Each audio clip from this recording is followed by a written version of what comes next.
You can see that now I've added the cues that children will type in the left-hand cells over here on the right. If you need to know how to center the text and give it color and change the font, then there is another tutorial on that. But in this tutorial I'm going to show you how we can make the color in these blocks disappear to reveal the polar bear picture behind it. In order to do that, we need to use a command known as conditional formatting. To get to that, we're going to go to the Format tool, and you'll see here that there is a function called conditional formatting. Before we do that, we need to click inside the cell that we want to format. Go back to that command. Click on conditional formatting. I have to move the window so you can see it. And you'll see now that it says the condition, the cell value is, that comes up by default, and we want it equal to, and in this particular cell we want it to equal white, and so we'll type in white. But now we have to tell it to erase the color, and in order to do that we have to click on the Format button. Again, let me move the window. And we're not going to change the font or the border, but we are going to change the pattern, and the pattern we want to be no color.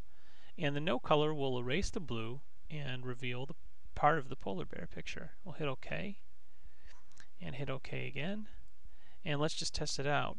We'll type in the word white without an E, and if we hit enter you'll see that nothing changes. However, if a child correctly types in the word white and hits enter, you'll see here that part of the polar bear picture is revealed. Now I'm going to continue doing that with all the rest of the cells.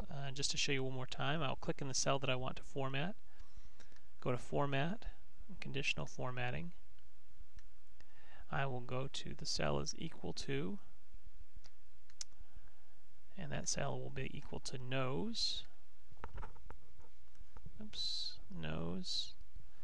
Again, go to Format, no color, hit OK, and OK, and if I type in nose, you'll see here that it correctly reveals the picture behind. Now, in order to make the color come back, the background color, to cover up the picture, we'll just go to the cell, hit delete, and you'll notice that nothing appears. Now it's all gone again.